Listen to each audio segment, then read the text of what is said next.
Everybody's heard of the Eagles, and usually it's from Hotel California.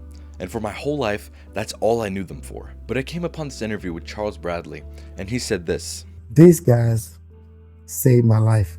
And I was like, are we thinking about the same Eagles? So I went ahead and I listened to the song that he was talking about, and I understood. So I want to see what other songs I'm missing, and I want to see what makes this band as popular as it is. So today, we're going to be listening to every album by the Eagles. So first things first, we have the 1972 self-titled album, Eagles. Now, by no means was this album a masterpiece, but it was a pretty good debut album. So right out of the bat, they have the song Take It Easy. And this song is a great first impression by the Eagles. And this is a must listen. I really liked Take It Easy, Witchy Woman, Train Leaves Here in the Morning, and Peaceful Easy Feeling. And there are a lot of different styles of music inside this one album. There's rock and roll songs, there are more chill songs, there's also even some sad ones. So it gives a really good idea and range that the Eagles can hit. And I feel like this is a really good debut album. So next up, we have the 1973 album, Desperado. And this album is kind of a complete shift from the first one, because this is a very more distinct country sound, which is not what I was used to with Hotel California and even the first album. But I still like the songs. I feel like I didn't really love the album, but it was still a pretty good listen. I really do like country music. And one of my favorites from this album was Desperado, which I think is one of their best songs. But we'll talk more about their best songs later. But if I had to give you guys a recommendation, I would really recommend Saturday Night and Desperado.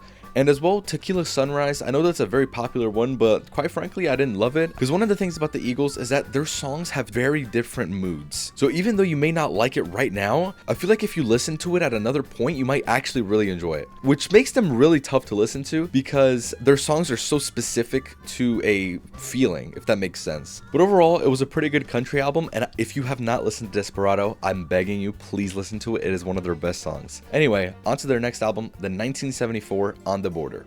So in my opinion, this is one of their worst albums. I really didn't enjoy this one as much as I thought I would, but they do have some pretty good songs, like Already Gone, My Man, and Is It True. Those are my favorite by far out of the album. So some of the best things about the Eagles is how they play the guitar and their vocals, and usually every song has one of those two. So either they have a start or an ending with a crazy guitar sequence, or they have a really good harmonizing in the middle.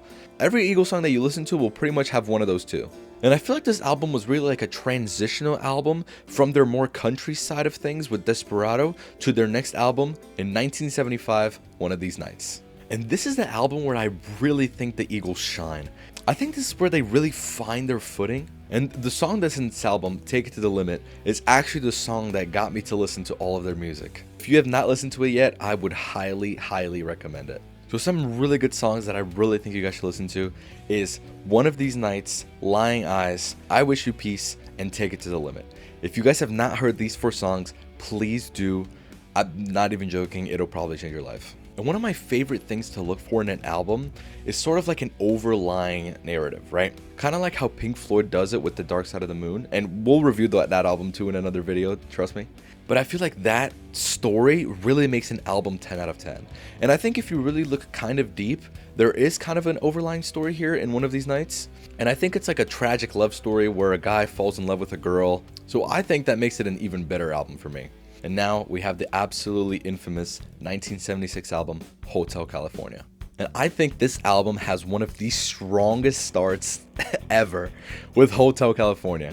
And on Spotify alone, it has over 2 billion views. But the first 4 songs are Hotel California, New Kid in Town, Life in the Fast Lane, and Wasted Time, which I think are also some of their best songs. So if you want to, please listen to the first half of Hotel California, and that is some of the best Eagles music that you will ever listen to. So like I said, the first half was really good, but now comes the second half, which I think definitely wasn't as strong as the first half, but I think it's still a pretty good listen because they did find their footing in the last album. So I think now they're just trying to experiment and even focus more on the type of music that they can make. And one of the examples of this is Try and Love Again, which I thought it was a really good song that nobody really talks about. This whole album was really good, but I feel like one of the songs that really stood out to me was Wasted Time.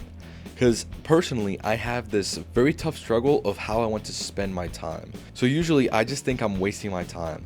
Whether I'm doing a hobby or relaxing or doing anything pretty much, I just think I'm wasting my time because I'm not working and working on my future. And the last line of the song is, maybe someday we will find that it wasn't really wasted time. And I feel like that line really sticks with me because I think I need to be like a little less tough on myself, you know? Like, it's okay to relax, it's okay to have hobbies, you don't need to be working 24/7. And I feel like I really need to learn that lesson, and this song really spoke out to me. And I think this is more the music that we need.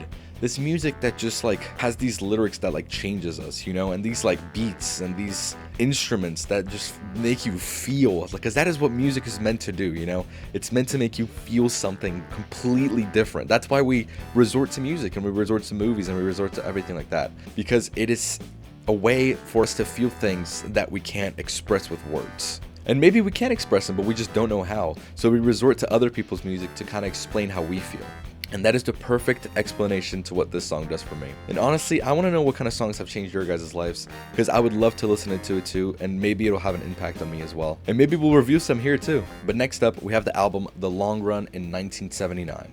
And I feel like this was the album that you could kind of tell they were like past their prime, if that makes sense. So with every single album before this one, they were taking 1 year to release these albums until this one, where they took 3 years off. And that already gives you the impression that things aren't quite the same, and maybe there's something going on behind the scenes that would make them take longer, and maybe it'll affect their music as well. And for me, I think it did. Not too long after this album, the band actually broke up. So I think this album was made in the middle of a fight or in the middle of arguments, so I think it wasn't their best work, but it still had some pretty good songs. Like I Can't Tell You Why, Heartache Tonight, and Teenage Jail. But other than that, I think there wasn't really anything special with this album. It was alright at best. And like I said, a little while after that album, the band actually broke up. And they took a 15-year break from releasing another album, in which they released Hell Freezes Over in 1994. And this album actually has its name because one of the band members said that the band would only get back together if Hell Freezes Over. So I guess it was like a little inside joke between them. That's why they named this album that. But honestly, it just makes me mad because this album only has 4 original songs, and every single other song is from their tour. So I'm only really gonna count this album as those 4 songs, which is a pretty short album. I think most people don't even count this, but they did release it as an album, so I guess I'm gonna have to take it as that. And the song that I really liked was Love Will Keep Us Alive. I thought that was a pretty good song, even though they were, past their prime. But I'm still kind of mad that they came back together after 15 years just to make 4 songs, really? And now for their last album, The Long Road Out of Eden in 2007. So keep in mind, the last album that they made in their prime was Hotel California in 1976. So this was about 30 years after that album was made. And the things I heard about it were not good. And quite frankly, I really didn't love any of the songs. I just don't think they should have made any other music past The Long Run. But I can't decide what to do, so yeah, not a good album. And so here's my ranking out of all of the Eagles albums. And at last place comes Long Road Out of Eden. I think they just took way too long to make this album. I don't think I have to say much here. I think they were just way past their prime. I think they should have just left it there. Just not a good album. Next up comes Hell Freezes Over, which this album really only has 4 original songs. There was 1 good song in there, so I guess it was alright. But just filling that whole album with just previous songs that they just filmed live on tour seems a little cash grabby, but yeah, I'm gonna put it at 6. And number 5, we have On the Border, because I think this album, they were still in that transitional period, like I said, so I think they really didn't find their footing yet, but it was still not a bad album. I still enjoyed some songs, but I don't think it was their best work. And in 4th place, we have Desperado. Now, the album as a whole, I also didn't love, but I also do like country music. And when I mean country music, I'm saying old country, okay? Like Johnny Cash, Marty Robbins, those type of country singers, okay? Not the new stuff. But Desperado, the song, has such a grasp on me right now. I don't know what it is. It's such a good song. And I'm not sure if it's just Desperado, the song, that makes it for me, or if it's the whole album, but putting it at 4 makes good sense to me. And in number 3, we have their debut album, The Eagles. So I think this was a really good start to listening to the Eagles. It's weird because the first album really feels more like the Eagles than the other stuff does, or the second and the third album at least. Because I think in the Eagles, they had their music that they wanted to make, but in the second one, they kind of switched it up with Desperado. But I think that's why I like the Eagles more. I think they kind of knew more what they were doing in the first one than when they started to experiment more. And in second place comes Hotel California. I think the first half of Hotel California is some of their best work. I hate Hotel California because I think it's just been so overplayed, and I've listened to it so much that it like really doesn't mean much anymore, you know, but I can still recognize that it is a great song. And there's only one reason why I didn't put it first, and that is this album, One of These Nights. Because I think almost every single one of the songs in One of These Nights is amazing. And I also think there is a little bit of an overarching story, like I said, which I think makes any album that is normally like an 8 or a 9 an automatic 10. I love having the album like go from one song to the next and keep this overarching story.